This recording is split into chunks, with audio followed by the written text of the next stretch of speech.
This is the BBC Light programme. Yeah, I say, I want to ask you something. Well, what is it? Well, as one man of the world to another, I've got a little problem. It's about my girlfriend, Mabel Vickers.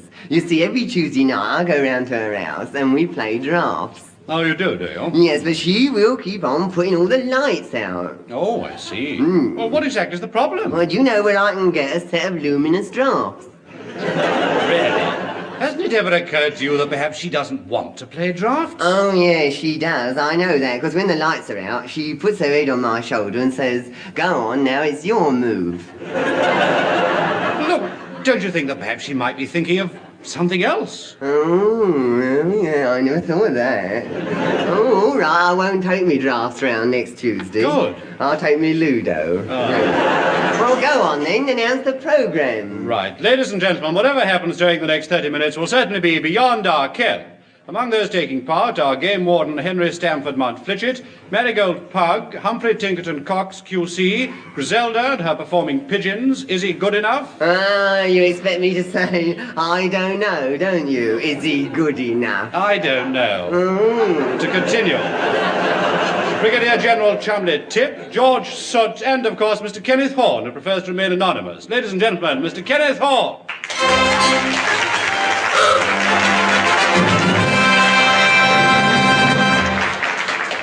Hello, good evening, and first of all, here's a special message to all smokers in our studio audience. Please do not throw your cigarette ends into the fire buckets. It makes them damp, soggy, and practically unsmokable. And the orchestra rely on them. Well, now.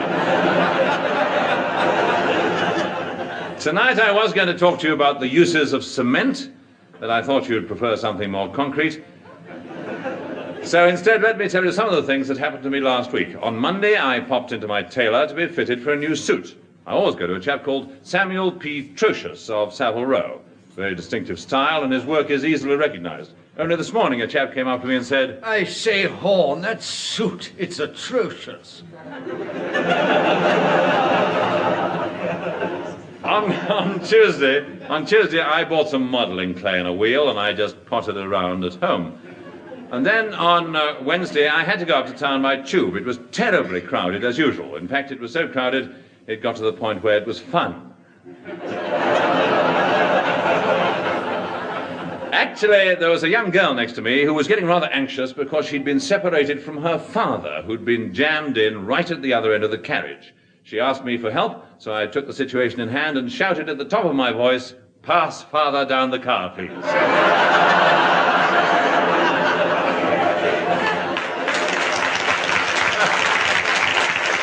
Oh, dear. Damp, soggy, and practically unsmokable. I like it. However, on Thursday, I'd been invited once again to take the chair of that popular panel game, Next Question, Please, which was being recorded at the Corn Exchange in Blabbermouth, Cornwall. Well, the BBC had fixed my accommodation, so I drove down on the Thursday night.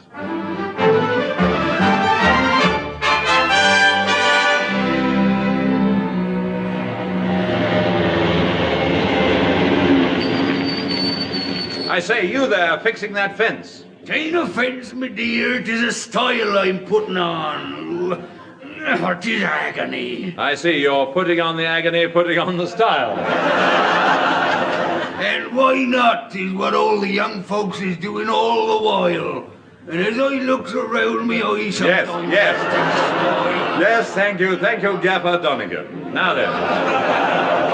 Now, I wonder if you could direct me to Hungerford House. Hungerford House, don't he mention that name in this village. 'Tis a curse upon us all. Oh, 'tis it? Ah, 'tis. It lays up on the hill like some great brooding beast. There it crouches among the trees, dark, evil, forbidden. Its grey towers reach into the sky. Its sightless windows looking out on the bleak, desolate moors. Well, I know it's only got 2 stars in the book, but it was recommended to me by the BBC. Don't he mention that name in this village. 'Tis a curse upon us all. Yes, I know exactly what you mean. But what about Hungerford House? Don't go there. They do say the ghost of Silas Hungerford still walks. Does he really? Ah, 'tis one of his old haunts. I could tell you a story that'd make your hair stand on end.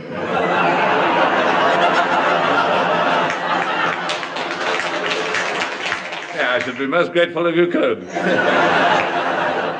Well, take a breath and go on. I will.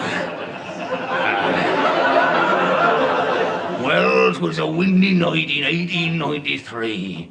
'Twas the eve of the great ball when this terrible thing happened to Silas Hungerford. Yes. And every night he still comes back, going through all the rooms, searching, ever searching. What for? His collar stunt. Well, thanks for warning me, but I'm afraid I've already booked. So you're going then? Oh, of course you don't frighten me. You please yourself. You won't live to regret it. Oh. And I'll tell you something else. If at the dead of night you should hear a clanking of chains, a grinding noise, a horrible gurgling sound, Yes? be warned. What? The plumbing's terrible. Well, I must be getting along now to Hungerford House. I told thee, don't ye mention that name in this village. 'Tis a curse upon us all.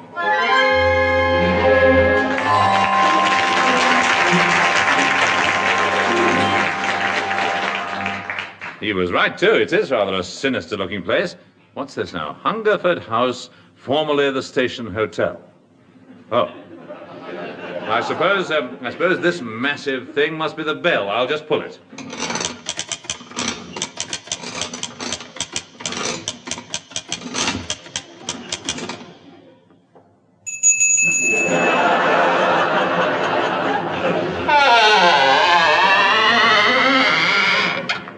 Yes? I'm Kenneth Horne from the BBC. We've been expecting you. Do come in and close that sound effect after you.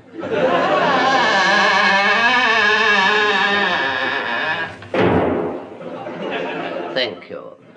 Matilda, take the gentleman's luggage. All right, Percy. Oh, this must be your wife. No, we're just good fiends, that's all. She do like a good laugh. Now, sir, would you just sign the register? Yes, certainly. Oh, I see there's quite a few people staying here. Mr. Hargreaves and wife, Mr. Dombey and son, Sir Mortimer Wheeler and mummy. And mummy? Yes, a very sick woman. I've only seen her once. She was covered from head to foot in bandages. Now, come with me. I'll show you to your room. That's better, yes. Now, tell me, this Silas Hungerford, what sort of a chap was he? Well, if you're really interested, there's a picture of him in the annex. Oh, I'd like to see it. Very well. But I must warn you, the picture you are about to see is considered unsuitable for persons of a nervous disposition. Oh, I see. It's got an X certificate. Oh, well, I don't think I'll see it. Neither with anyone else. No. Now, this is your room. It's a single room with an adjoining. And adjoining what? Nobody's ever found out. Oh, look. Oh, yes, it's quite nice. There's just one thing worrying me. Has anything unusual ever happened in this room? Oh, yes, but not since 1904. Oh, what happened then? Well, the gentleman who slept in here then actually came down to breakfast next morning. Sleep well. Oh, well, I'd better get to bed, I suppose.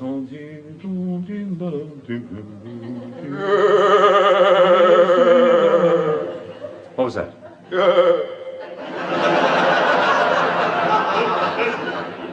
Oh, probably just an owl. Oh, no, it wasn't.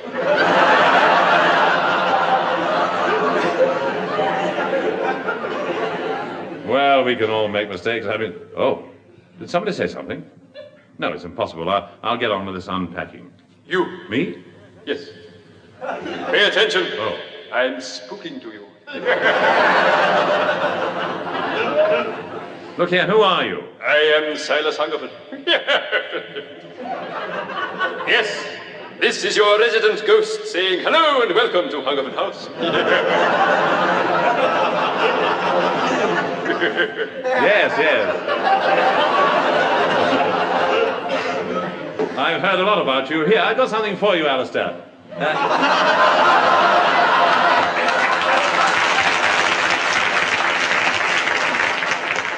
Have a collar stud.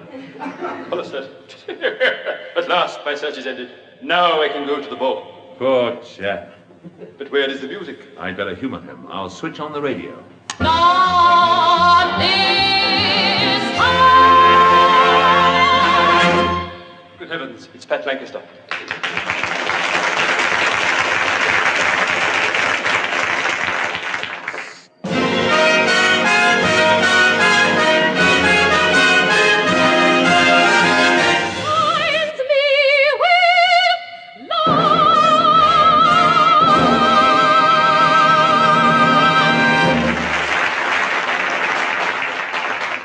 Jolly nice, Pat. What do you think of it, Silas? Oh, good gracious, he's vanished. I expect the music sent him. Of course, I'm real good. And a good job, too. Now I can get a good night's sleep and be fresh for tomorrow's panel game. It's going to be a busy day. It's the trouble with these spontaneous and unrehearsed shows. They need so much rehearsal.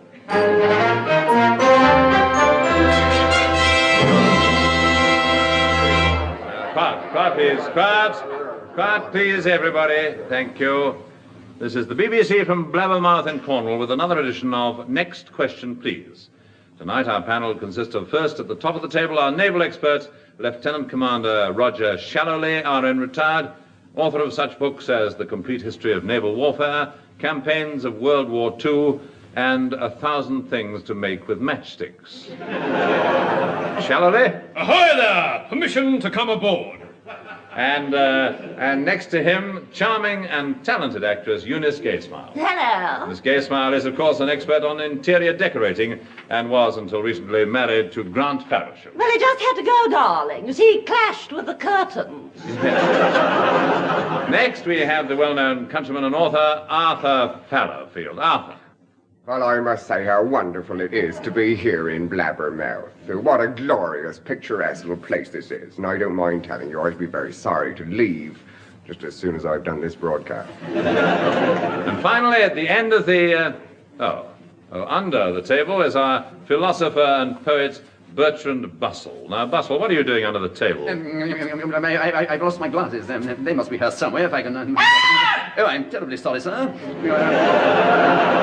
Here they are. Oh, that's very much better. Now, where am I? Well, now we are ready for our first question, which comes from... Timothy Hatt. I should like to ask the team, do they think that the recent atomic explosions in the South Pacific were caused by the bad weather we've been having this summer? Thank you. Now, what do you think about that, Fallowfield? Well, I think the answer lies in the soil. After all, I come from simple country stock. My father was a man of the soil, my grandfather was a man of the soil, and my great-grandfather was a man of the soil. We were the dirtiest family in Shropshire. And there's no getting away from it. If you're good to the earth will be good to you. Thank you, Fallowfield. Well, now, let's hear what the Navy has to say about this problem. Shallowly. Send a gunboat. That's the solution. And waste no more time on words. Fight force with force. You've got to show them who's top dog. Yes, but Shallowly, the question is concerned with atomic power. Then send an atomic gunboat. And blow them out of the water.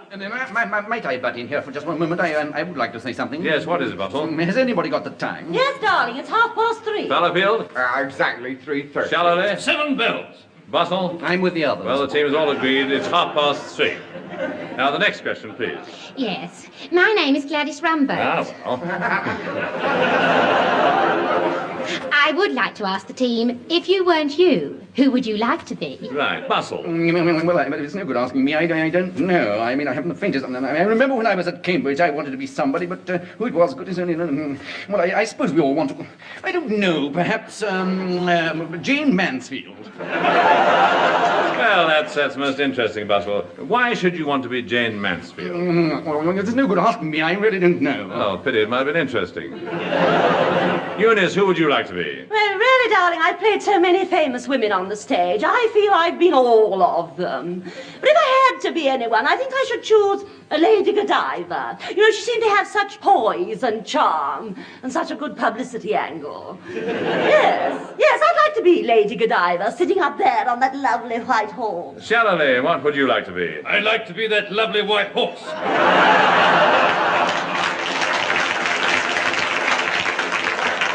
Thank you, Shallowly. That was absolutely. Well, now, we've got time for one more question. I should like to ask the team a question. What do they think should be done about the drains here in Blabbermouth? Send a gunboat. Pipe down, Shallowly. Bustle. Yes, well, I think I can answer that one. Yes, definitely. Jane Mansfield. Bustle, we've finished with that. Oh, well, could I have her then?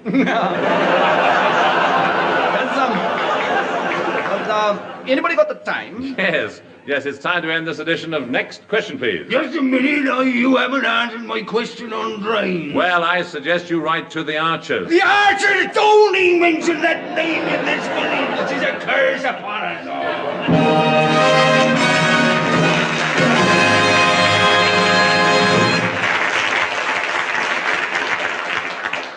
Well, I'm sorry he took umbrage at Ambridge, but there it is. However, there is one name we can mention here, and that's the very well-known name of our vocal and instrumental trio, good friends of ours, because they always laugh at our jokes, which is only fair because we always laugh at their playing. Ladies and gentlemen, the Malcolm Mitchell Trio.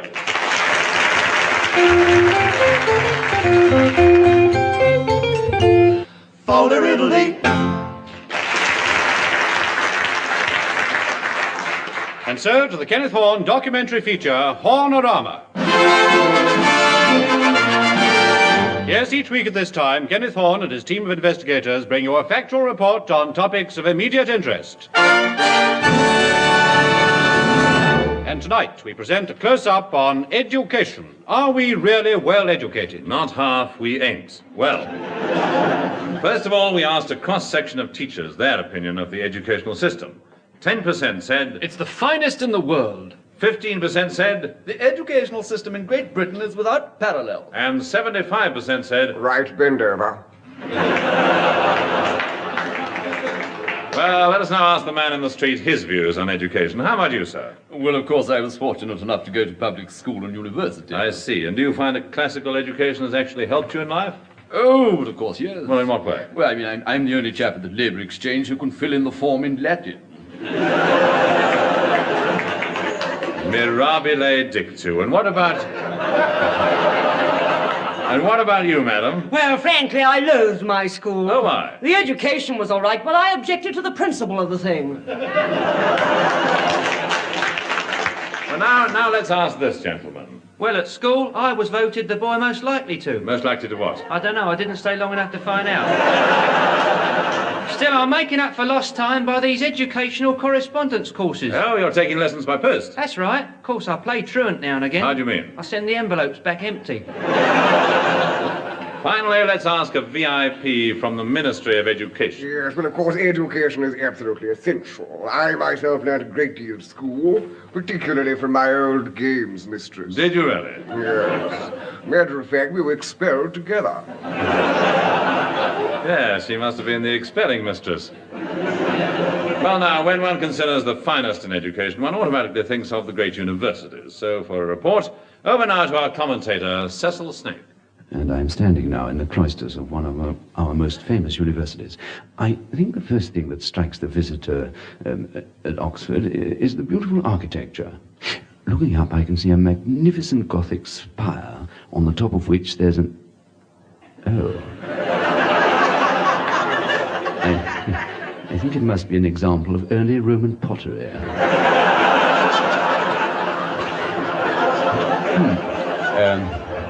Well now, looking around at some of the other buildings, I'd say the architecture was distinctly Baroque, like most of the students.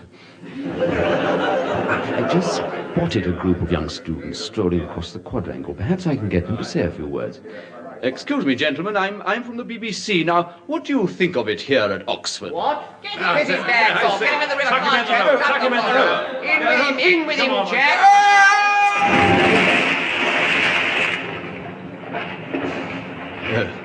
Oh dear. And with that, this is Cecil Smith, returning you to the studio from Cambridge.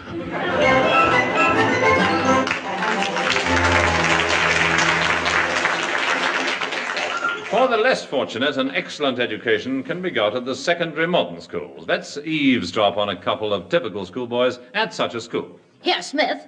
What is it, Jones Minor? You're a devil. Fancy you writing Johnny Smith is the best kisser in the school on the blackboard. No wonder Miss Stipscott kept you in after school. Here, what happened? I'm not saying, but I'll tell you one thing. What's that? Pays to advertise. Ah, dear, how well I remember my old schoolmistress, Miss Spagthorpe. S-A-M-B-A. That's what she taught, the samba. Dear old Spaggers, as she was affectionately called, because she generally was. However, we turn now to the BBC and to the important contribution it makes towards education, namely broadcasting for schools. Hello, schools.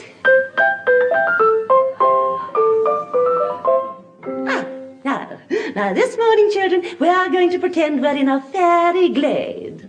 Yes, this is the BBC Gnome Service.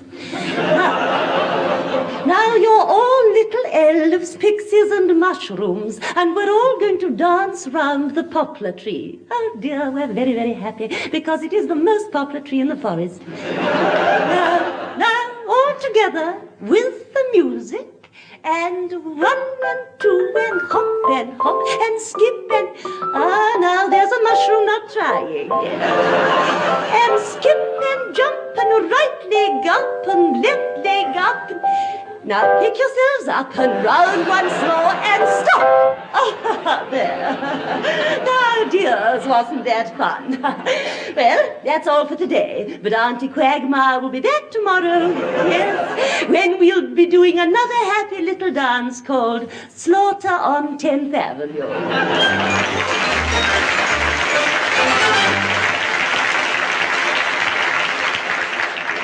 Oh, mushrooms with 2 legs. Finally, to complete our survey of education, let us take a stroll through one of our leading public schools. Now, the Latin class. Now then, what's this? Chemistry. Now, what's in here?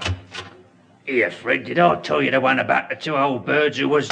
Must be the common room. I wonder what's in here. Hello, boys. Hello, Florrie.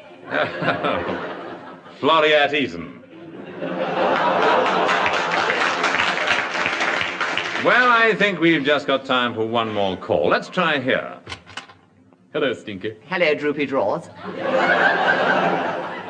I say, what a super tadpole. Yes, it's spiffing, isn't it? Would you swap it for my conker? It's a 12er. All right, here. There's going to be some fun in the geography class today. Why? I put a drawing pin on old Admiral's chair. Good for you. Here, have a gobstopper. Oh, better not. Class is just starting. Yes, there's the bell. We'd better hurry. Well, cheerio, Whittaker. Goodbye, Headmaster.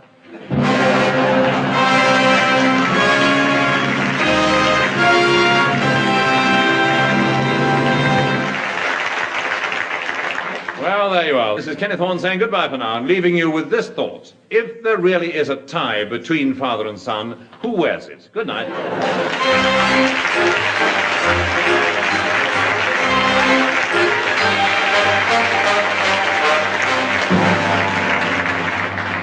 You have either been listening to or have just missed Beyond Our Ken, a sort of recorded radio show which gave employment to Kenneth Horne and also to Kenneth Williams, Hugh Paddick, Betty Marsden, Ron Moody, Patricia Lancaster, the Malcolm Mitchell Trio, and the BBC Revue Orchestra, conducted by Paul Fennelly. The script, believe it or not, was written, and letters of complaint should be sent to Eric Merriman and Barry Took. However, the onus must inevitably fall on our producer, Jakes Brown.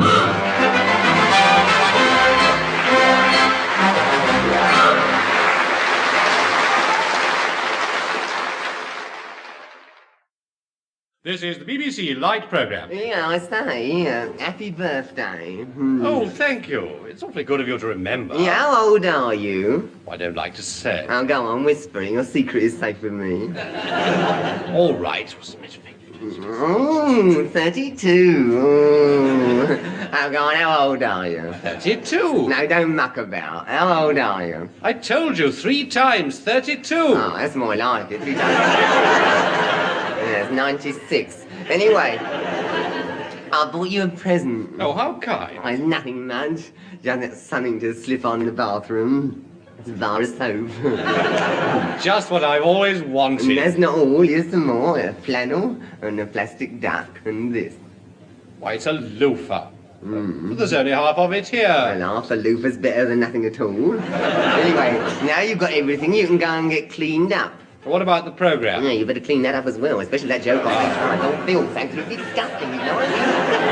Ladies and gentlemen, whatever happens during the next 30 minutes will certainly be beyond our ken. Among those taking part are lighthouse keeper Irving Afterglow, Delilah Plunkett, Sir Cramworthy Critchington Groyle, illusionist, Dame Matilda Plug Whittington. Yeah, I wonder what happens if you take the plug out.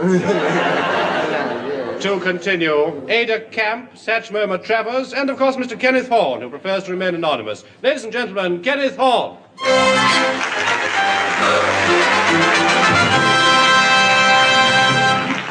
Hello, good evening, and first of all, good news for all people with big feet. They're widening the pavements in London. Well, tonight I was going to tell you how to make pancakes, but it seemed a pity to fritter away the time. So instead, let me tell you some of the things that happened to me last week. On Monday, I had no appointments, so I went to Birmingham. Well, there's nothing special about that, but it does show the desperate things one does to fill in the time, doesn't it? Now we wait for the letters from Birmingham. Tuesday, I received a letter from one of our listeners which read as follows. Dear Mr. Horne, I think your radio show is the worst thing I've ever heard. It's positively disgusting. Such unmitigated rubbish should never be allowed. And as for you, it's about time you were put in the stocks and pelted with rotten tomatoes. Signed? A well-wisher. Wednesday, I attended the annual general meeting of the International Plastic Waste Product Extractor Corporation. They make toothpicks. Chairman spoke on the subject of the credit squeeze, and his personal secretary confirmed that his squeeze did him credit.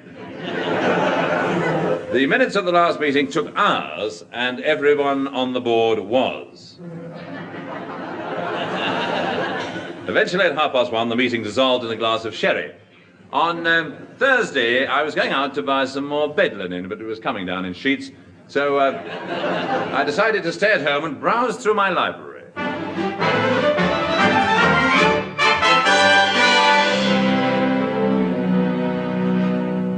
Oh, Prudence? Yes, sir? I wish you'd dust my books more often. I don't like to, sir. Tell you the truth, I'm frightened of those elephants. Oh, come now, Prudence. They're only bookends. Can't help it, sir. They terrify me. Well, if it'll make you any happier, I'll get rid of them. Go on, shoot. Get out. Shoot. Go on, go on. Oh, thank you, sir. Not at all. Not at all, Prudence. Anyway, there's one good thing about it. I shall have room for a lot more books. Oh, excuse me, sir. I couldn't help overhearing what you said because I was listening. But if it's books you want, I'm the very man. My card. What's this? Figley's Encyclopedia of Knowledge? That's right. 64 volumes bound in Morocco. 100 guineas. Or if you want them cheaper, you can have them bound in Walthamstow. Yes, well... Sounds interesting. Come in and sit down. Can I get you a drink? No, I don't think I'd better. I just seen a couple of elephants walking down the street. Now, about these books. Yes, 64 volumes, you said. That is so. 1 encyclopedia and 63 books of correction. What? You mean there are that many mistakes? Well, things are changing all the time, you know. Oh, I see. Ooh, for instance, you take the most recent edition, India, population 43. But that's absurd. The population of India must be millions. Oh, yes, but that was before the Indian road trick. Oh, my word, yes. This is a veritable mine of information. Why, there's some facts in here nobody knows but us. I bet you didn't realize they'd been and gone and put a clock on the Leaning Tower of Pisa. Whatever for? So you can have the time and the inclination.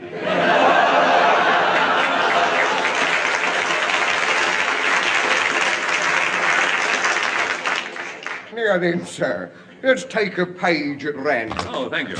Oh, you vandal, you. Oh, let me take another page. Now, pencil. Yes? A long stick-like bit of wood which is sharpened to one end, thus revealing a bit of black stuff poking out with which you can write. But a child of 7 could tell you that. Of course, but how do you think a child of 7 acquired the knowledge in the first place? All right, then, if you're a bit sceptic about it, ask me something more difficult. Right. What can the book tell me about constitutional or pathological abnormalities in the cornea, crystalline lens, and vitreous humour whereby the rays of light are convexly refracted? The pencil is a long stick-like bit of wood. All right, never mind. Now, tell me something else about these books. Are they profusely illustrated? Oh, no, nothing like that. All the pictures are quite respectable. Not counting the native dancing girls on page 74. Yes, well, I don't think I'd bother, thank you, unless you sell page 74 by itself. Oh, tell you what, I'll wait until they make it into a film. Please yourself, stay ignorant then, like what I used to be. But, mark my words, you'll regret it, for was it not the immoral bard himself? What wrote these words? Is this a dagger I see before me? No! It's Figley's Encyclopedia of Knowledge. Good day. Prudence, if anyone else calls, tell them I'm out. But, sir, there's someone at the door now. Well, tell them I'm not buying anything. But, sir, it's Pat Lancaster.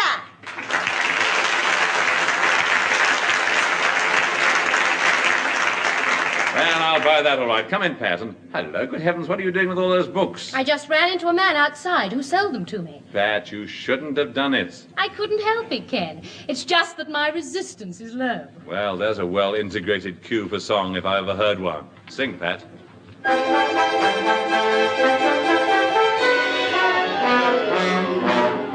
You know my resistance is low.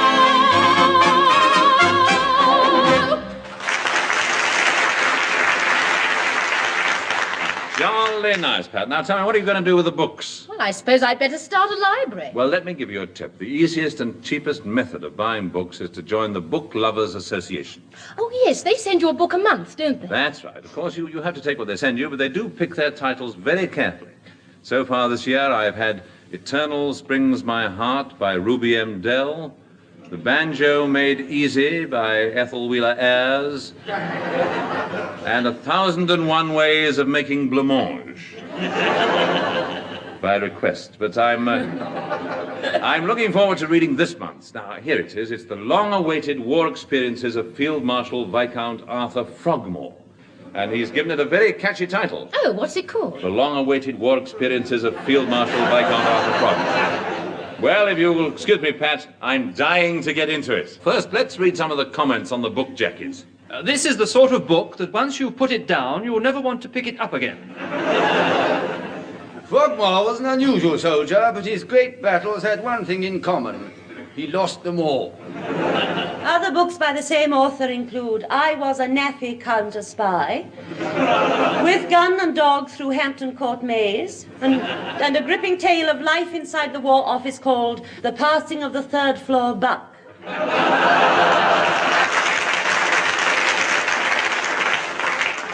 And here's what other great soldiers have said about Frogmore. Lord Alexander. A brilliant general. Sir Brian Horrocks. Generally brilliant. Field Marshal Montgomery. Get your haircut.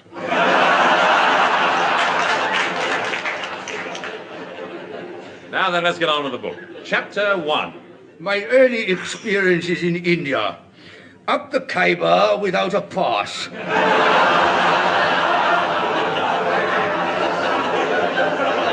Yes, at the start of my career, I was a lieutenant in the Lancers.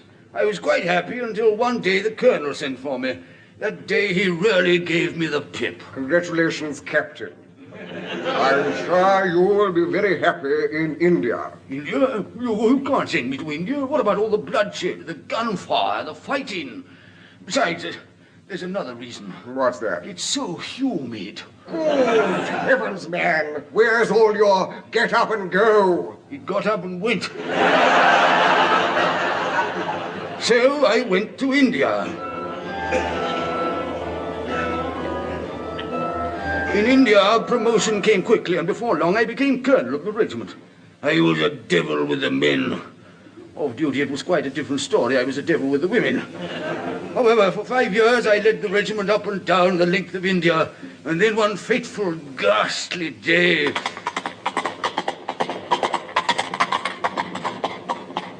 Colonel Sahib, I bring dreadful news. The Lancers are in danger. I just been for a scout up in the hills. And I hope you got him.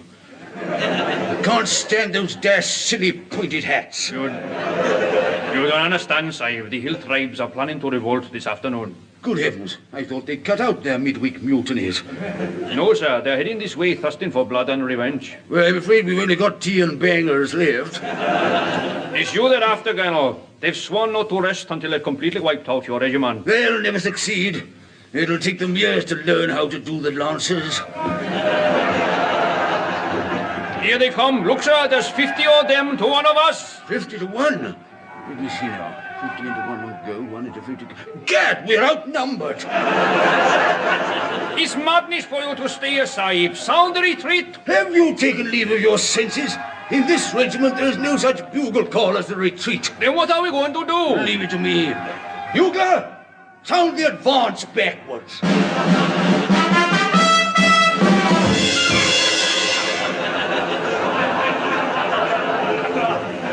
Oh, Lenalock ye gob. That was Colonel Bogey backwards, actually.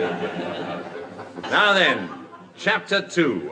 This deals with World War I. Yes, soon after the declaration of war, I was given command of a brigade, and a fine body of men they were, too.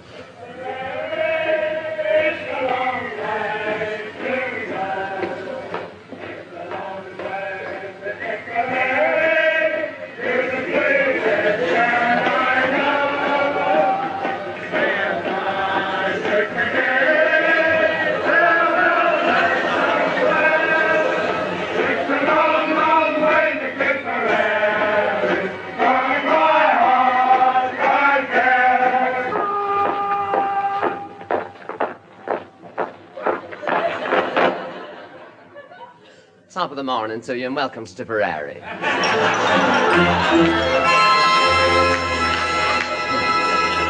Well, I think I'll just skip through the next few chapters. They're all about soldiering in peacetime. Apparently Frogmore was a very keen disciplinarian. He tells here of an incident at Aldershot. I say, you, soldier! You didn't salute me. Oh, sorry, mate. I didn't know you was an officer. Oh? And what about all this scrambled egg? Oh, sorry, I thought you was just a messy eater.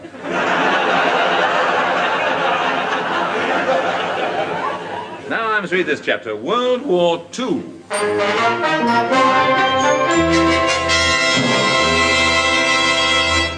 I became a field marshal quite early in the war. Yes, sir, the baton was handed over to me during a 100 yards relay at White City. I won't bore you with the details of my earlier battles. Let me bore you with some of my later ones. For instance, the Battle of the Bulge. I solved that quite easily.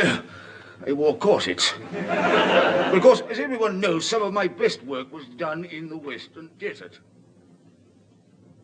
Well, gentlemen, I've been working on this for some days. You'll notice I've strengthened the line here, reinforced the weaker side here, thrown in some more there, and dug in here. Well, now, what do you think? Congratulations, Field Marshal. It's quite the best sandcastle I've ever seen. Well, now, I'm glad to see he's paid a tribute to those gallant boys and girls who went out to entertain the troops, even to the front line.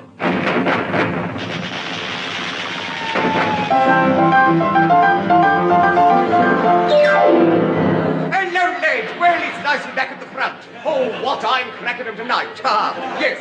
Well, I must tell you, I've just flown in from HQ. It don't half make your arms ache. Yes. Oh, well. Oh, we've got a right mob here tonight. Still, let me tell you about the rationing back home. I wrapped me big ration up the other night in a bus ticket. That was one, you have to be quick, you see. And a bus ticket, yes. And when I got home, it had disappeared. It had fallen through the punch hole. Yes. Yes, what? They're not laughing at all. Sitting there in their grey uniforms and coal scuttle hats. Coal scuttle hats. Achtung, you are our prisoner! And you, and good night.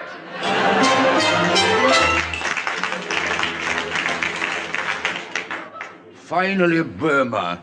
It was hell in that jungle where the hand of man had never set foot.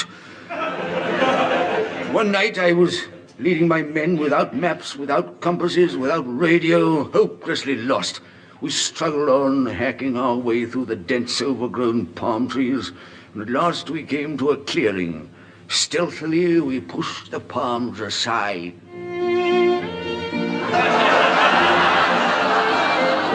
Hold your fire, men! It's Max Jepper.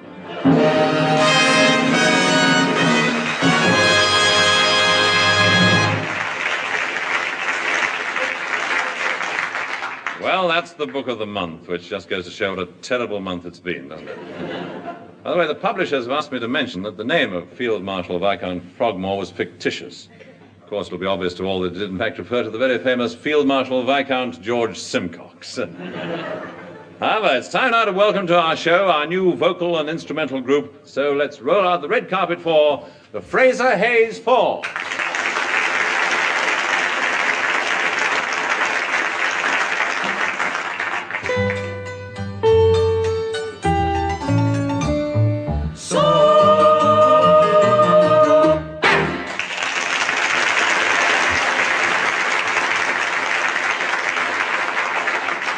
And so to the Kenneth Horne documentary feature, Hornorama.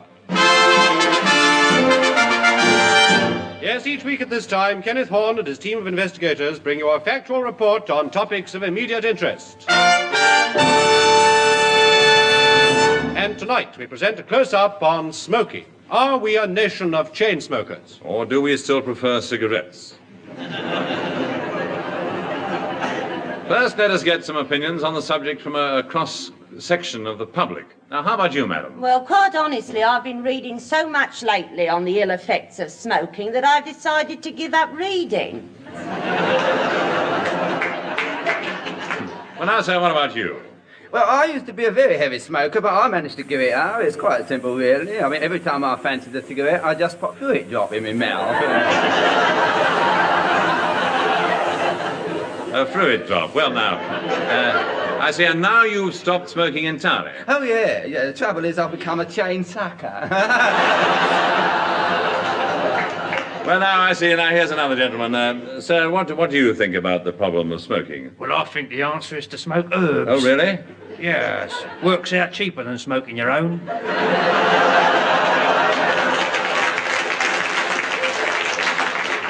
Finally, here's someone with something of interest to say to all heavy smokers. Join Tobacco Anonymous. Tobacco Anonymous? That's right. It's an organization that's just sprung into existence to help all tobacco addicts. Well, how does it work? Very easy, rather. What happens is if you get a sudden craving for a cigarette, you just ring up Tobacco Anonymous, and they send someone over, and you go out and get drunk together. Well, now, let us examine the subject more closely. In favor of the cigarette, it's been said that a smoke can soothe one's nerves and even inspire confidence. Take the case of a member of the Variety Orchestra. Dear Mum, I'm writing to you just as I sit here in Melody Inn. I just bought a cup of tea with my last threepence. Yes, Mum, this is what I've been reduced to since I left London. London is a cruel, hard place. The only friendly face I see is the one reflected in my saxophone. Oh, Mum, I'm so miserable and so lonely. I wish I'd never left Bootle. Hello, Percy. You're looking a bit down. Oh, hello, Mr. Fennerly. Here, have a cigarette. Oh, thank you, sir. Goodbye, sir. P.S. As I was saying, Mum, if there's any little thing you want, just let me know.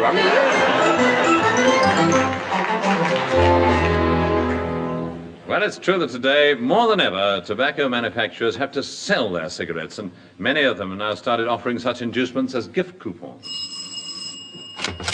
Oh, come in, Edie. Nice to see you. Ta, Samantha. I just popped round to see your new home. Oh, it's lovely, dear. I like the curtains. Yes, love, they are nice. You know, we got them entirely from them cigarette poupongs. You know, only 200 packets. Oh, and what a lovely sweet. Yes, that was 500 packets of cigarettes. What do you think of the carpet? Oh, it's lovely. Turkish, isn't it? Yes, that was from Turkish cigarettes. Oh, that picture's nice. Yes, Samantha. It's an original Van Gogh, isn't it? Yes, that was 10 packets.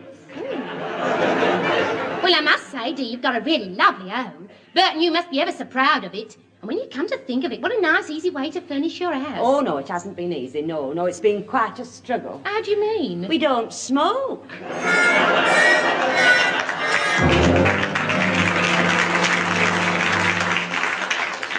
In recent months, a good deal of publicity has been directed towards the various views of the medical profession on smoking. Is smoking less harmful with tipped cigarettes? We asked our reporter Cecil Snaith to investigate. Well, at this moment, I'm in the testing laboratory of the Honorarium Cigarette Company, which has recently financed a new project, advertised as queen-size cigarettes, with a gravel filter and unsolicited tip. It was suggested to me by Dr. Hacking, the chief chemist, that I might like to try out a packet of Honorariums, so I agreed. I'm now going to light a cigarette straight from the packet. I must say the filter looks impressive. Oh, the tobacco tastes excellent. I'll take another draw. I think one of the most pleasant things about this cigarette is its coolness and its mildness and with Sister Snaith.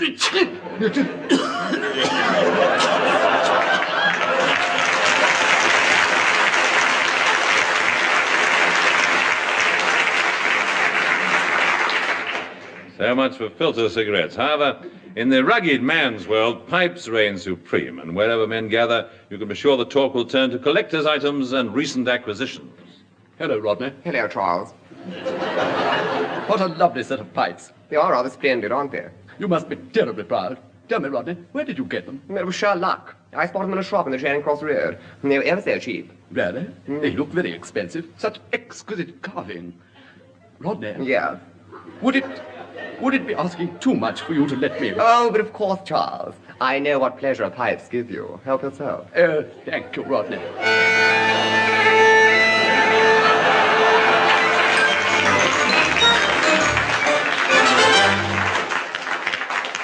Jolly nice. However, to get back to smoking, there's, of course, still great controversy as to the effects of smoking. No wonder, then, that when the tobacco manufacturers find a strong case, such as the man of 85 who has smoked all his life, they're anxious to capitalize on it.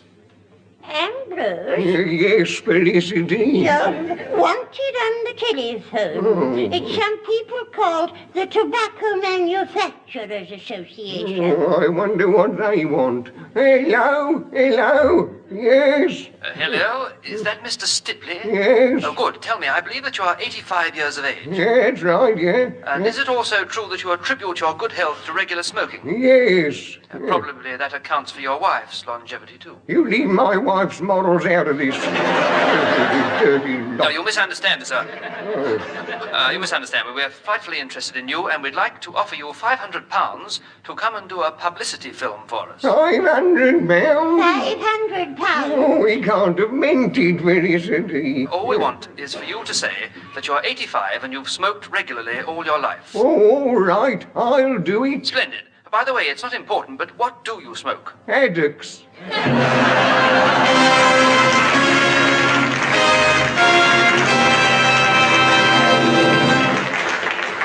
Well, there you are. This is Kenneth Horne saying goodbye for now and leaving you with this thought. Does a parcel packer ever get wrapped up in his work? Good night.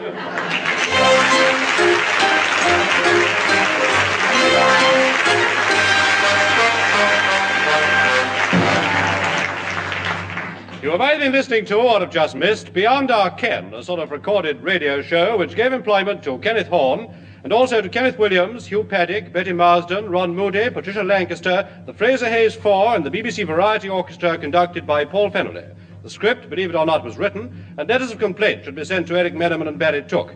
However, the onus must inevitably fall on our producer, Jakes Brown.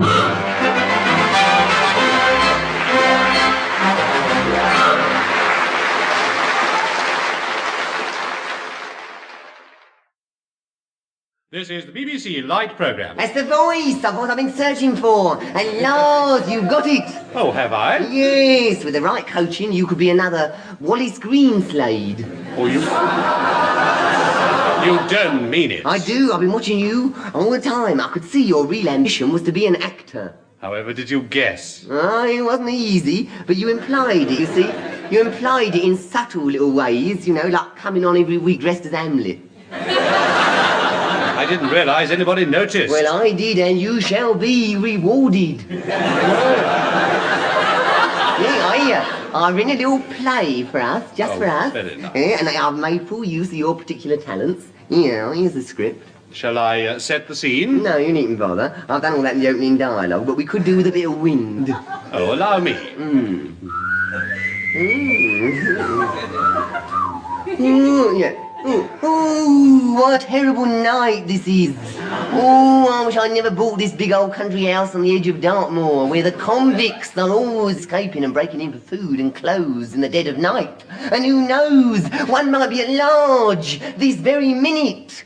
Hetherington, lock up and switch the wireless on to see if a convict has escaped.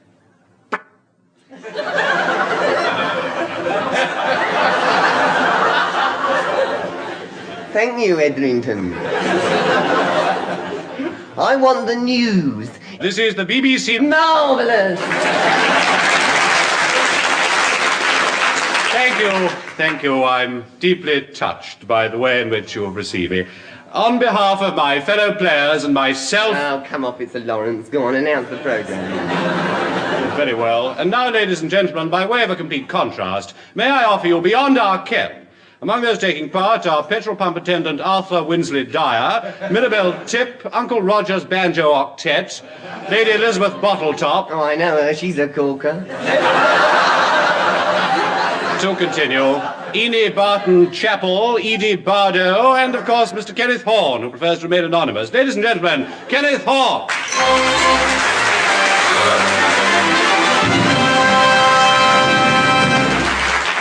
Well, good evening, and first of all, good news for all people who walk in their sleep. They've brought out a new book with 500 interesting routes to take. Well, now you'll want to know what I did last week. Well, most of the time I spent compiling my new study of birds, their habits and telephone numbers. Ornithology, you might call it, I suppose. Actually, I've been making an entirely fresh approach to the subject. And some of the subjects find the approach a little rather too fresh, but there it is. However, it's been most interesting, and so far I've discovered the following. For instance, the Secretarius stenographicus, or secretary bird. Not easily dictated to, and is commonly found nestling on the Neus bossus. The bird is an interesting type, and usually can't. Then there's the fickle-minded fly-by-night, a very game bird which has often been compared to a lark because it generally enjoys one.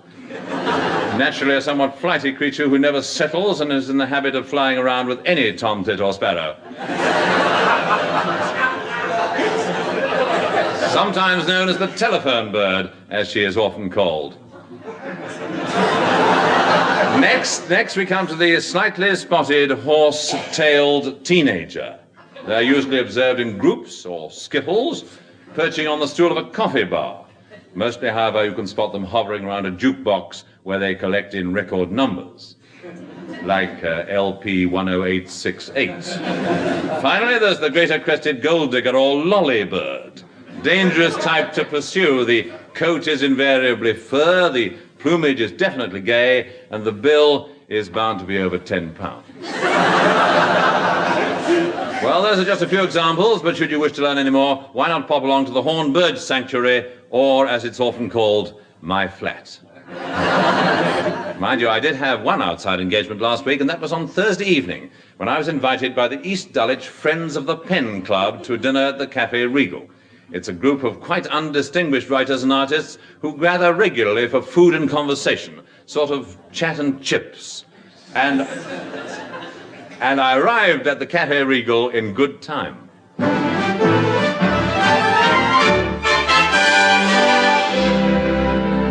Good evening, sir. Your coat, your hat, your bicycle clips? No, don't take those. I'll keep those on. As you wish. If you'd care for an aperitif, sir, the Louis XIV cocktail lounge is through there. Thank you.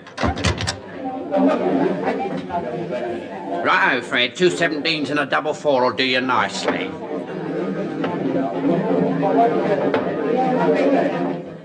How's that then? Oh, dead lucky. I suppose that means I'll buy the drinks. Here, alcohons. Stop shaking that thermos flask and take our order. Yes, we'll have 2 golden goddesses. 2 golden goddesses, monsieur. Yes. And we'll have something to drink and all. Oh, he didn't like that.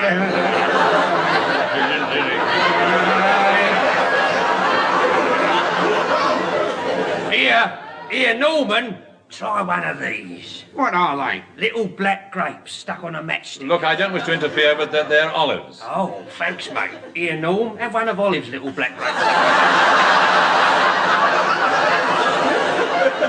I'm looking for the East Dulwich Friends of the Pen. Oh, that's us. I'm Norman Burke and this is Fred Fudge.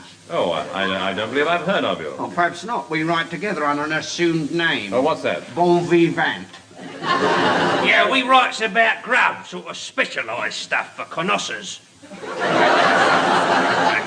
Gannets. Gannets, oh. All right, mate, I'll have you know at the Conference Internationale de Food, we received the Silver Haddock Award for the most aristocratic chip of the year. Marvellous thing, was lovely thing. We managed to get a very distinguished crinkly effect. Oh, how? Oh, blast each chip with a coronet. Oh, here comes the President and his good lady. Oh, good evening, Figley. Oh, hello, Horne. I don't believe you met the little lady what shares my dreams and aspirations. No, I don't believe I have. Good evening, Mrs. Figley. Oh, no. Mrs. Figley's at home. This is my aide-de-camp. Mr. Horne, meet Ada. Oh, hello. Do you know, I've heard such a lot about you. Really? I hope it isn't true. Well, I shouldn't think so. I haven't been there for ages. Your table is ready, monsieur. Oh, good. About time, too. I could eat an horse. Oh, monsieur! It was to have been a surprise. Well, I hope the food is fresher than the jokes. Come on.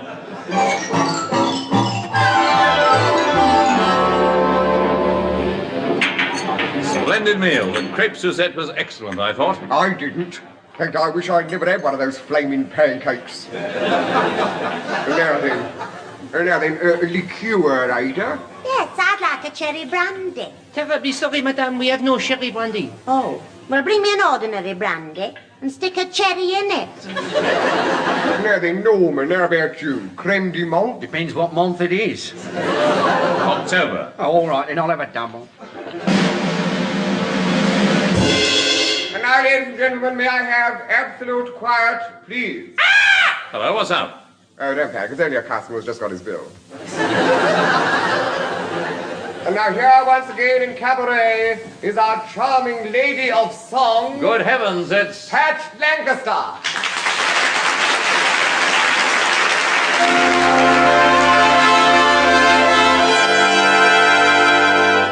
Well, I see it, I know it, it's love.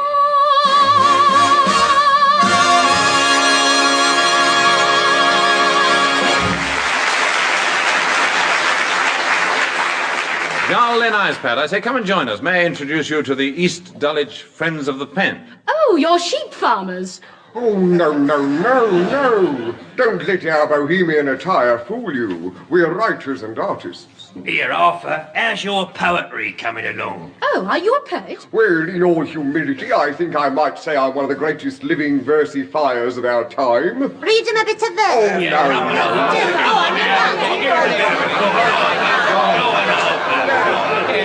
All right, oh, very well then. Well, here's a little sample.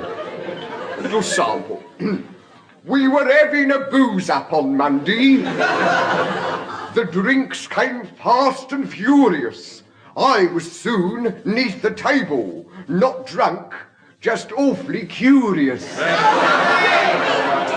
Yes, of course, that was one of my earlier, more frivolous efforts. I'm doing much more serious work now, verses on Christmas cards. That's right, they put a Santa Claus in his contract.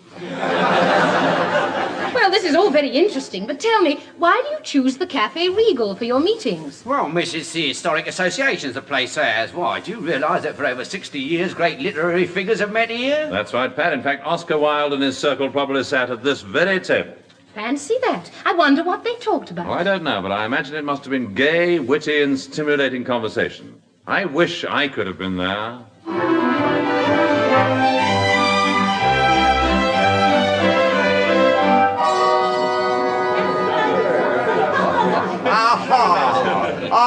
A great, big, fat, succulent boar. Well, come on, someone, introduce me. My name's Horne. A good name, my dear fellow. But then nowadays one only gets a good name to have it taken away. Oh, what a wit you are, Wilde. Someone should give you an Oscar. And my dear Max, someone should give you a thick hero. That doesn't sound like a typical Oscar Wilde riposte. It isn't. I pinched it from George Bernard Shaw. But Horne, you haven't met the others. May I present Lady Windermere? Charmed. Lady Lovely. Delighted. Max Beerbear. Enthralled. And Whistler. Waiter, bring champagne for my guests.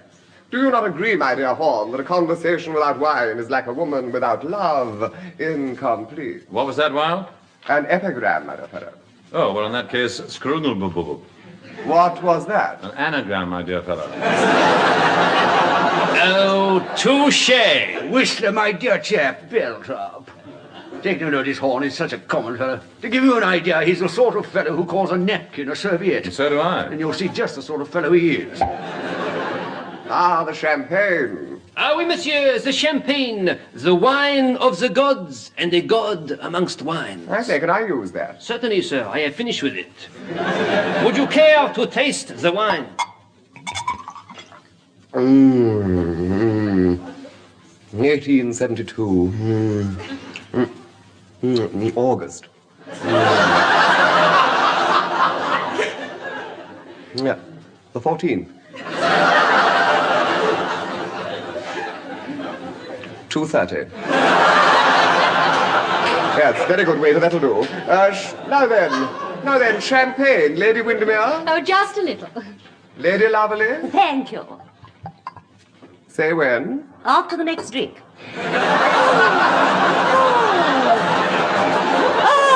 I just love champagne. How it tickles the nose. And one little glass makes me terribly merry. I remember once when the Duke of Beaufort invited me to his chambers. That's the older Duke of Beaufort and not the young one. He's got a Pekingese dog. Oh, such a lovely little thing, all hair and teeth. Oh, no, not the Duke of Beaufort. The Pekingese dog. And after I'd been there a little while, I remember saying to him... Stop! Yes, that's right. And my dear, he was most upset. Well, you see, Stop, I say! Enough! What's the matter, my dear Whistler? I just can't stand Lady Lovelace's chatter.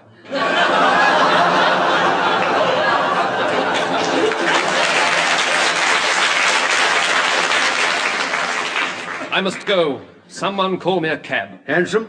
Good of you to say so. Well, I must away and paint my mother. Goodbye. Yes. He's an artist, you know, my dear Horne, but he never knows where to draw the line. Oh, I wish I'd said that. Don't worry, you will, Monkhouse, you will.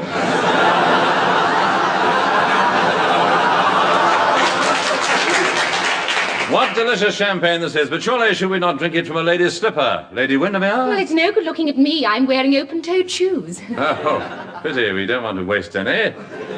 Lady Lovely, are you by any chance wearing gumboots? Oh, foolish fellow.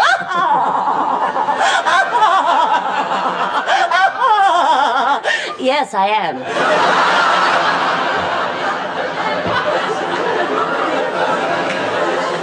You know, my dear Wilde, drinking suits you. It makes you look handsome, distinguished, and intellectual. But my dear Beerbohm, I haven't been drinking. No, but I have. Beerbohm? Yes, my dear Wilde. Why don't you pour yourself back into the bottle? So that's where it came from, eh? Well, I fear it's time for me to leave. So soon, Lady Windermere. I'm leaving too. You can share my brougham. I always said she was a witch. Good night, ladies. Good night, good night. Well, now the ladies are gone, let us indulge in a more serious discussion. You know, gentlemen, I have just completed another play, but I cannot think of a title. I suggest we give the matter our earnest consideration, for you know how much importance I attach to being earnest.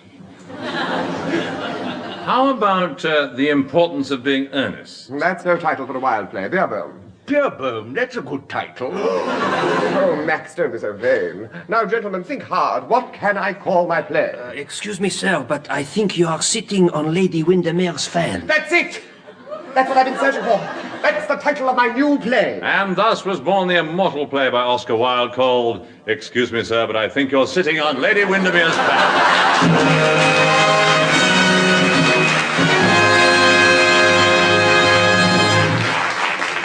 Oh dear, no wonder Oscar was wild. However, it's time now to listen to a special arrangement of Mari's Wedding, sung by a resident group consisting of 3 boys and a girl, which isn't such a good arrangement. Anyway, here they are, the Fraser Hayes Four.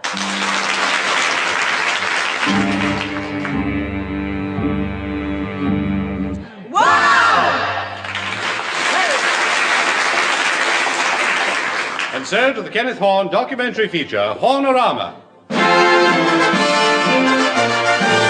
Yes, each week at this time, Kenneth Horne and his team of investigators bring you a factual report on topics of immediate interest. And tonight we present a close-up on food. Is there room for expansion? And if not, should we undo the top 2 buttons? Well, now, to enlighten ourselves and you... And you. Thank you. We asked a cross-section of the public their opinions on food. Now, how about you, sir? Do you prefer home cooking? Well, actually, I travel rather a lot, and quite frankly, I miss my wife's cooking whenever I can. I see. Now, how about you, sir? Well, I like cooking for myself. My particular speciality is Irish stew. I just adore making it. I get really enthusiastic about it. How do you mean? Well, I put everything I've got into it. Yes. And what's the principal ingredient? Well, Irishman, principally. Finally, let's have a word with an expert on cheese. Yes, there's not much I can't tell you about cheese. I've tasted every sort of cheese there is in the world. Do you know, there's one thing that always puzzles me. What's that? Why on earth they put the holes in Gruyere when it's the camembert that needs ventilation?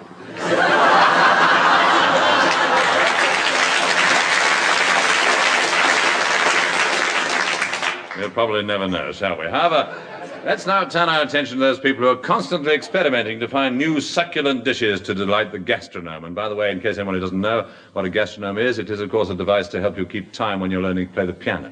I thought you'd like to know that. I just throw it in. Well, now, standing beside me now is one of the most famous chefs in the world, Monsieur Jules Pinat. Good evening.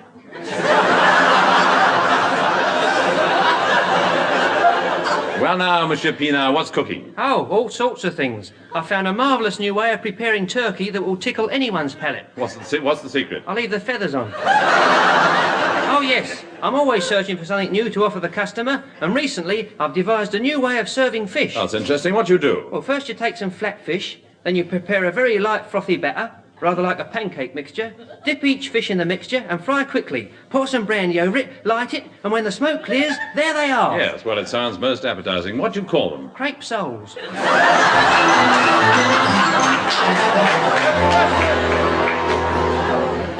Well, it has been said that the British don't take enough interest in food and will take anything they're given. Perhaps the standard would improve if we complained more frequently. Waitress! Yes, sir? Waitress! You brought me this steak, didn't you? Yes, sir. Well, didn't you hear me say, well done? No, sir, but thank you. We don't often get compliments in here.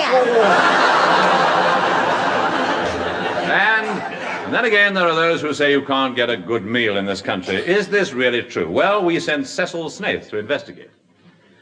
Well, listeners, I have just finished the most delicious meal I've ever eaten. I started with the most exquisite smoked salmon, followed by consommé lubinaire, delectably light soup, then grilled turbot cooked in butter and served with asparagus, and washed down with a glass of Chateau Parkinson. The main course was roast Aylesbury duck, and words cannot describe the flavour. Then came peach melba, mushrooms on toast, cheese, and coffee. At this very moment I have a Havana cigar, drawing well, and a glass of Napoleon brandy, which I raise to English cooking. Here, if proof were needed, is the answer to the question, can one eat well in Britain? And with that, this is Cecil Snaith returning you to the studio from Fred's Transport Caff. Great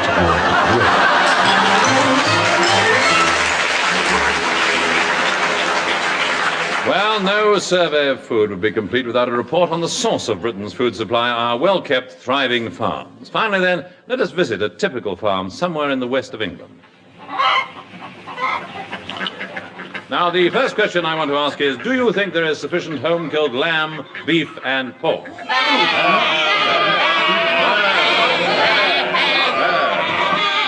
Thank you, I see. Well, they feel very strongly about it. Now, here comes the owner, obviously a gentleman farmer. What do you raise? My hat. How do you do? No, sir, no. I mean, what do you grow here? Ah, well, I got about 50 acres under wheat, 40 acres under barley, and about 30 acres under water. Well, now, what on earth do you grow under water? Rather damp parsley. Incidentally, I notice you've got a large number of chickens. Oh, yes, I'm terribly proud of my chicks. They talk, you know. No, you can't mean it. Oh, but I do. Like, only this morning, I was checking the incubator, and one of the chicks pops his head out and says, "Last one out's a rotten egg." Well, you must excuse me, I was going to market, do a spot of shopping. I'm going to get a present for my prize bull. Oh, what are you getting him? A New Jersey. Cheerio!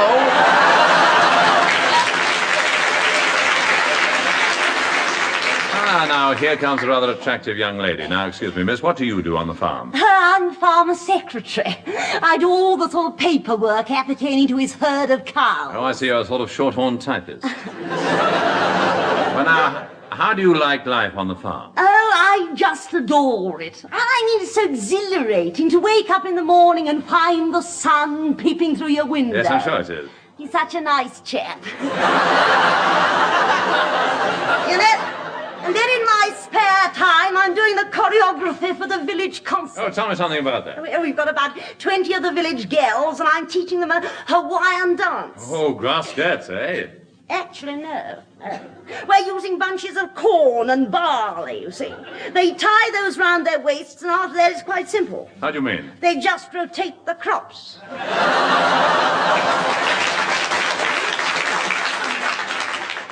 Very, very interesting. And of course, no farm is complete without those very able handymen, the farm labourers. And here come a couple of them now, dressed in their traditional attire, red neckerchiefs, corduroy trousers tied with string, and hobnail boots.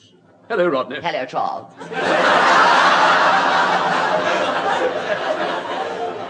Oh, don't talk to me. I'm exhausted. Spent the whole morning at the plough. You fool!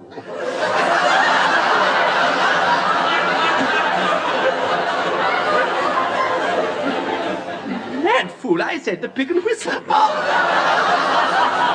I've been waiting there all morning with 2 pink gins. Oh, well, never mind. Just one of those silly misunderstandings. Rodney, what a simply spiffing waistcoat.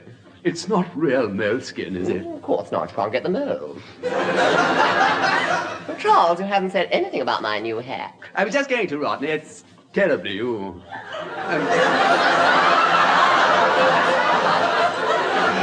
Rodders, what a novel idea, having 2 holes cut for your ears. Excuse me, you two, but I take it you do work on the farm? Of course we do it out in the fields all day. Yes, what exactly do you do? But nothing, just nothing. We just stand around. How do you mean? We are scarecrows.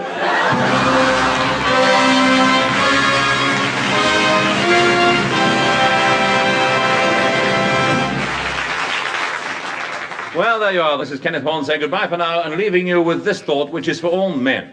If at first you don't succeed, try again when she is not expecting it. Good night.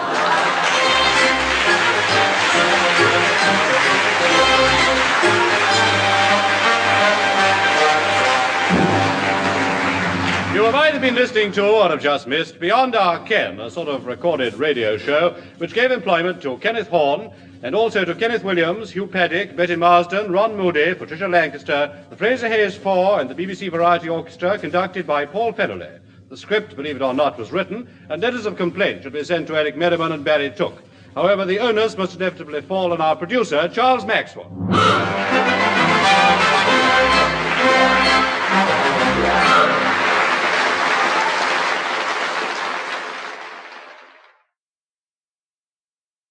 This is the BBC Light Programme. Yeah. You know about that now? It's a cornflower. Ooh, yes, it's very pretty. Well, go on, smell it.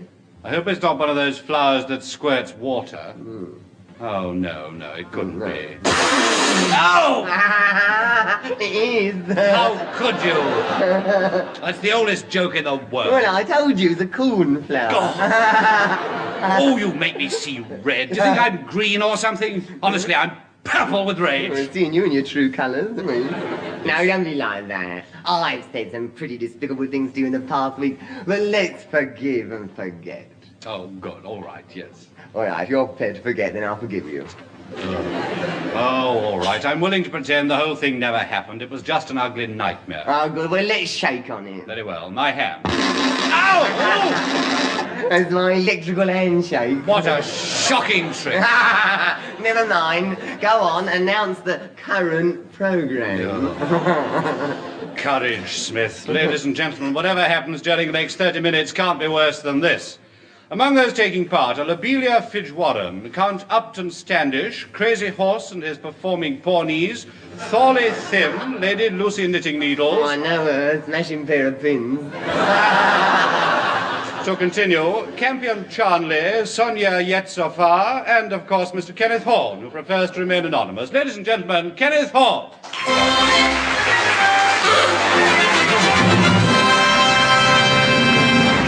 Well, good evening. First of all, here's a special message for all chocolate-loving theatre goers. Take a box. Well, now, tonight I was going to show you some of the photographs I took at the Folies Bergère, but most of them were overexposed. So, instead, let me tell you about some of the things I did last week. On Monday, I went to a point-to-point race meeting where a lot of owners and riders suggested I should become a steeplechase jockey. In fact, one of them said to me in the paddock, I say, Horne, why don't you go and chase yourself? Tuesday, I got off to a bad start by forgetting to wash my hair. Well, it's a regular routine sort of job every Tuesday morning, and, well, my hair rather looks forward to it. However, I apologized, put some lotion on it, got out my comb, and we parted the best of friends. Wednesday, I flew to New York in the Comet. We left London Airport at 7 p.m. and arrived in New York for lunch. We adjusted our watches, took off at once for the return journey, and got back here in time for breakfast, all on the same day, so I reckon I'm a day younger than I was. Thursday, I discovered it was still Wednesday. So I just stayed at home and read a couple of interesting articles in Peep magazine. One was called How I Lived 90 Years in China by Chen Yu Wong, and the other one was How Could You Live So Long by Mrs. Chen Yu Wong. Frankly, I thought it was a lot of Chinese junk. However, on Friday, I'd been invited down to the famous Naval Academy at Dippermouth.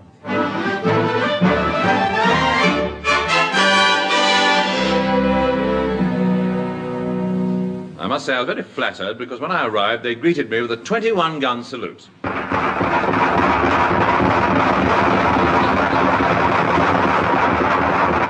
Missed me. Hi there, welcome to Dippermouth. Come aboard, sir. Oh, thank you very much.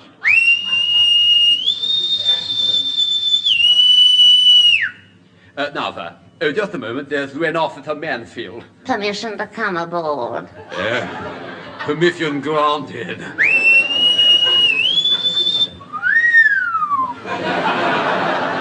I say, Bosun, is that the sort of behaviour one expects from a British sailor? Huh? Well, I suppose it is, really.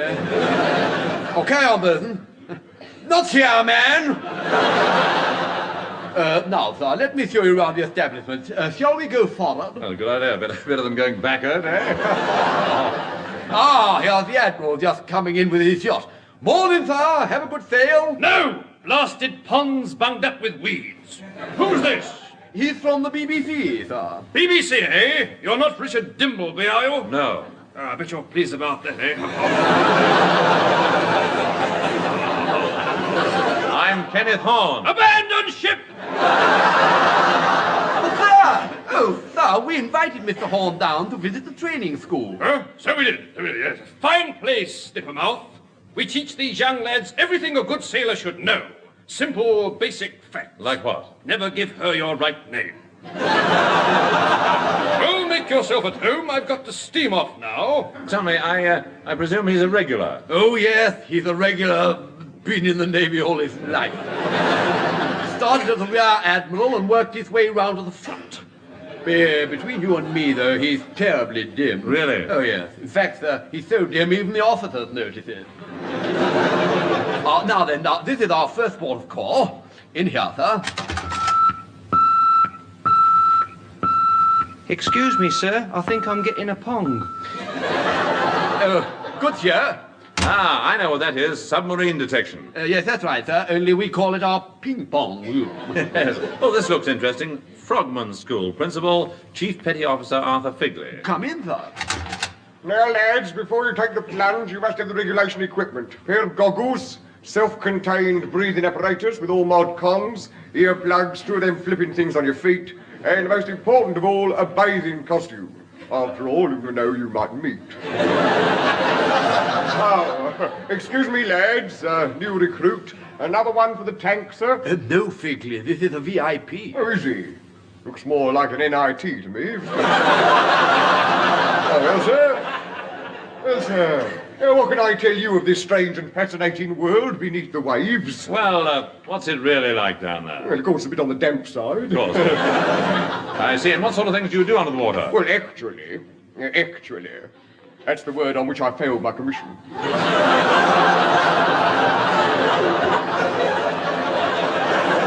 Actually, in wartime, we blow things up and deal with floating mines. Oh, I see. I suppose you must be an expert on mines. Well, I am now. Of course, in my early days, I did make one very bad mistake. What was that? I defused an octopus. Bad I hope you found that illuminating. Now, perhaps you'd like to see one of the barrack rooms. Here we are. Oh, by the way, sir, don't be surprised to see a lot of pin-up photographs. The chaps all have their favourites. For instance, in here, they all go a bundle on... Good heavens, it's Pat Lancaster.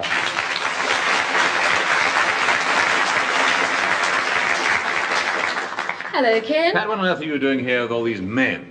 Oh, good gracious, it's the Variety Orchestra. What does all this mean? Well, it means we've saved you pages of complicated explanations as to what I'm doing in a naval barracks, so I can get smoothly into my song. I couldn't have put it better myself. Sing, Pat.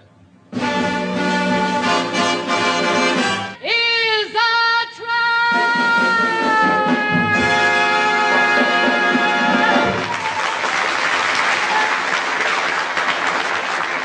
Jolly nice, Pat. I say, miss, would you care to join us? We're just going to the wardroom for a noggin. I bet there's some rum goings on in there. Yes, I had a pretty tough time, really. I remember one of my worst experiences was on one of the French landings. Oh, what happened? The girl's father came out. Did he? Well, I suppose he had a perfect right. Yes, a pretty good left, too.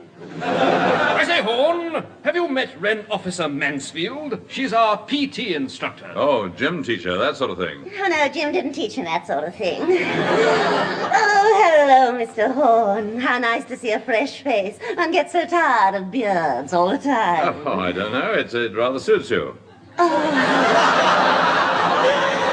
And you're witty with it. You can shiver my timbers anytime you want. Oh, my dear, I'm fed up with these Navy types. You can't trust them, you know. Last year, one of them asked me to see his tattoo. And did you? Yes, but I was most disappointed. Why? It was the searchlight tattoo. See you later. Well, sir... rather spiffing, isn't she? Yes, rather one bit of Wren architecture is worth looking at. Have you had a good look round? There's all sorts of interesting relics to see. For instance, we have busts of famous naval men, great British sailors like Nelson, Hood, Raleigh, Howe. Jack Hawkins. Oh, look at it. Good heavens, who's that at the end? It looks just like me. That's the famous old sea dog, Captain Horne. I say, any relation? Well, I don't think I came from a seafaring family. Just a minute, I did have an uncle once who kept a cockle stall on the Isle of Wight. Well, perhaps this will tell us something. What's that? It's the log of his last voyage. Would you care to read it? Oh, I'd love to, yes. How exciting. What a vivid picture it conjures up. You can almost feel you're there.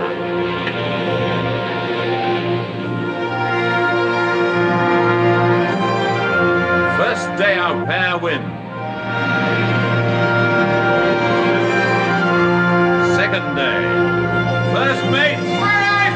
Turn that music off. I'm trying to write the log. Thank you, Jim. That's all right, sir. Now, if you'll excuse me, I must go and mow the lawn. Mow the lawn? Yesterday he said he had to learn the tango. Very strange. Oh, well, I better get on with my diary. Now then, I've been very worried about Jim lately.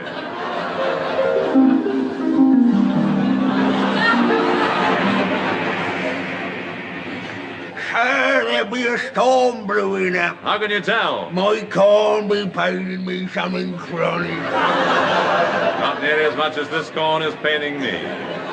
Back into character now. A storm, you say? Aye, sir. In that case, stow all valuables, secure the guns, lash the wheel, double reef the mainsail, batten all hatches, and bosun... Aye, sir. Run my bath, would you?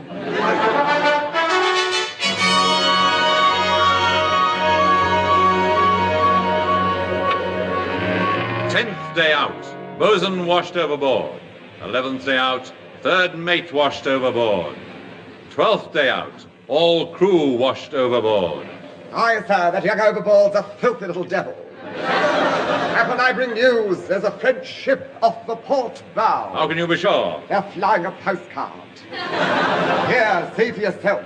Oh, yes, the SS Bardo. Must be a frigate or a frigate.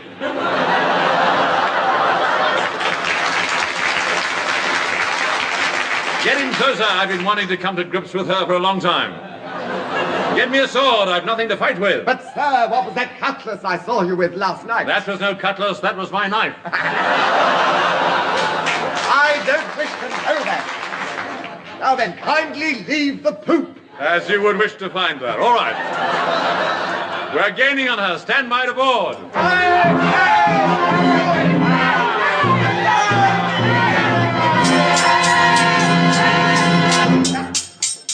Sounds like the last time my relatives came to dinner.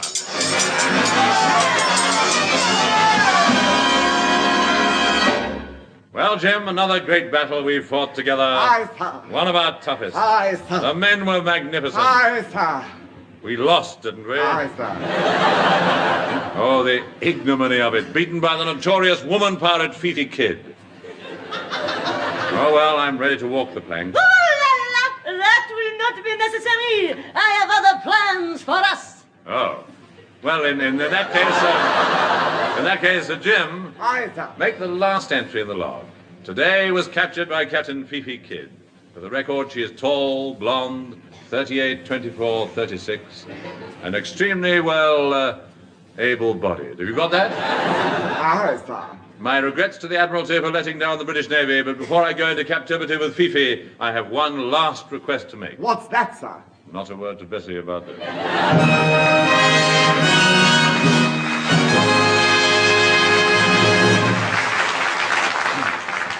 Well, he was certainly no relation of mine, even if he did sound a bit like me. However, it's no good going to Diplomat to check up. I threw the log on the fire.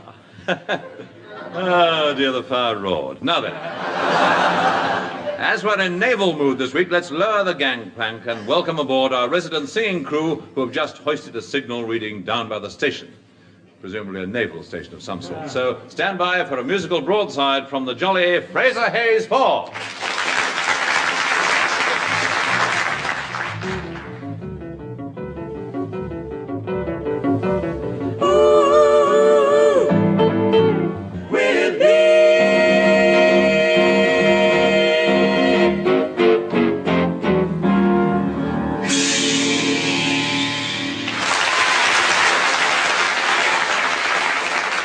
And so to the Kenneth Horne documentary feature, Hornorama.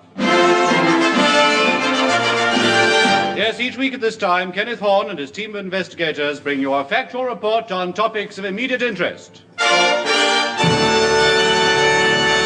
And tonight, we present a close-up on music. Is it really the food of love? And if so, I'll have a plate of Chopin's Bolognese.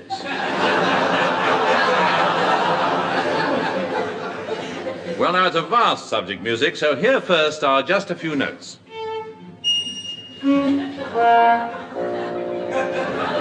Thank you, Paul Feneley and his ragtime band.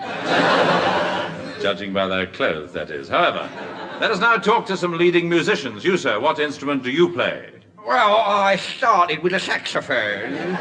I had a lot of trouble with it at first, but I soon got it straightened out. Did you? Yes, and now it's a clarinet.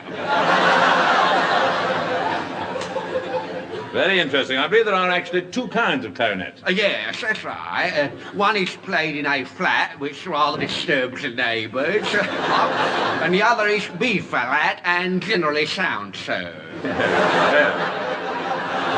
Thank you. Now, sir, how about you? Well, I've been a musician all my life. As a matter of fact, I used to play with Ivy Benson's band. Did you? Yeah, one at a time.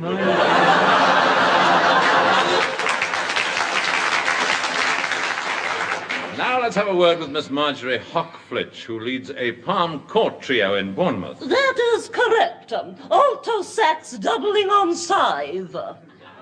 Scythe? Yes, we often have to hack our way through the palms. Now, do you vary your programs of tea time music? Oh, yes, indeed we do. In the holiday period, when there are a lot of people in for tea, we play selections from musical comedy. I see. During the winter, when only the residents are in for tea, we play gems from the old masters. And when nobody's in for tea, what do you play then? Strip poker. Finally, let us speak to a doctor of music. Good evening. Now, sir, good evening. Can you tell us anything about the origins of music? Well, it really springs from the Elizabethan masque, which was the earliest form of musical entertainment. I see. Now, tell me, do you think that the modern band leaders have learnt anything from the masque? Yes. What is that? Harry Rabinovich should wear one. Well, if that's the doctor of music, I think I better have a second opinion. Paul? Yes, Ken? What have you got to say on the subject of music? Well, Ken, it's always been an ambition of mine to conduct a really great orchestra. Yes, you must keep trying. From its earliest beginnings, music has been a form of expression, and it's true to say that most music conveys a message. Here's just one example.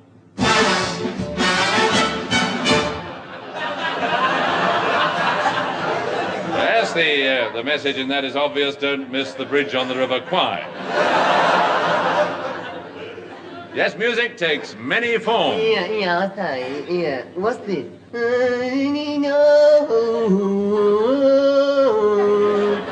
Well, it sounds like a cow in pain. Yes, it's mood music.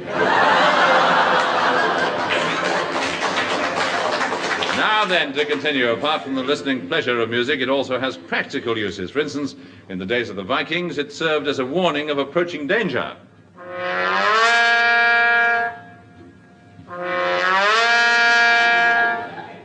End of message.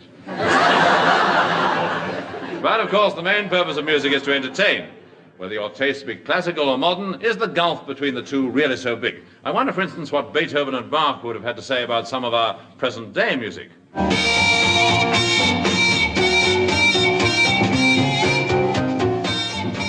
Ludwig!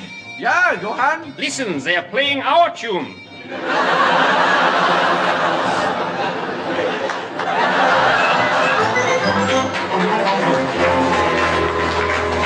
Well, there's no doubt that music has a tremendous influence on the youngsters of today. And every night, crowds of them gather in little jazz clubs all over the country. No wonder, then, that their parents are often puzzled and indeed perturbed at their fanatical devotion. Yeah, Bert, do you know where our Doris has gone again tonight? She's gone to the Golden Leg, you know, that place in a sewer in Keogh Street. Oh, has she? Yeah, I couldn't stop her. She said something about Humphrey Bixby and his Red Hot 7 was playing. You know, and all the gang were going to be there. Well, you know what that means. Boys, yes it does. I know what they get up to, smoking and drinking and carrying on. Dancing, they call it. A disgrace, I call it. The way they dance nowadays, you couldn't get a stamp paper between them. Oh, and that horrible savage music, it seems to do something to them. I don't like it. No, I don't. This place she goes to is a positive den of evil vice. You don't seem to mind. Ah, well, keeps her out of mischief.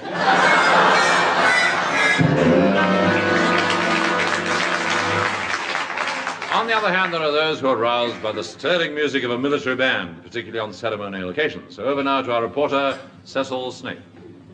And I'm standing in the mall where the flags are all unfurled for this most glittering occasion. And now in the distance I can see the masked bands leading a procession. What a magnificent sight they are in their scarlet uniforms and shiny instruments sparkling in the sunlight. Out in front, of course, is the drum major, who has the crowd gasping at his dexterity with the mace. He twirls it first round his right shoulder, then his left, and then with a deft flick of the wrist he sends it spinning into the air. Up and up it goes, and then...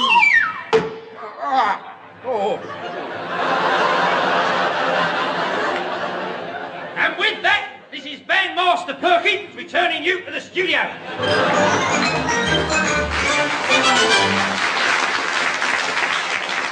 And from the masked bands, we turn to the one-man band as we bring to the studio a familiar figure to Londoners, Mr. Ambrose Stipley. How do you do? How do you do? Now, Mr. Stipley, tell us something about this one-man band of yours. Oh, first of all, on me head, I got a set of sleigh bells. Listen. Across me chest, I strap a xylophone, which I play with these sticks tied onto my nose, like so. On me elbows, I got two cymbals. On me back, a bass drum. And between me knees, a concertina. In me mouth, an harmonica. And that's me one-man band. Well, well, that's absolutely fascinating. But tell me, what do you do with your hands? I clap them over me ears. I can't stand the noise.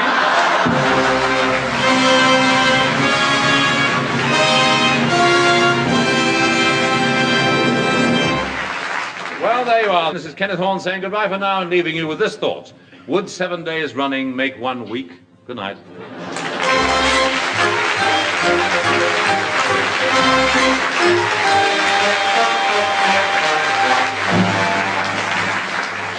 You might have been listening to, or have just missed, Beyond Our Ken, a sort of recorded radio show which gave employment to Kenneth Horne and also to Kenneth Williams, Hugh Paddick, Betty Marsden, Ron Moody, Patricia Lancaster, the Fraser Hayes Four, and the BBC Revue Orchestra conducted by Paul Federley.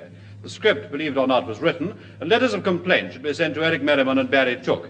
However, the onus must inevitably fall on our producer, Charles Maxwell.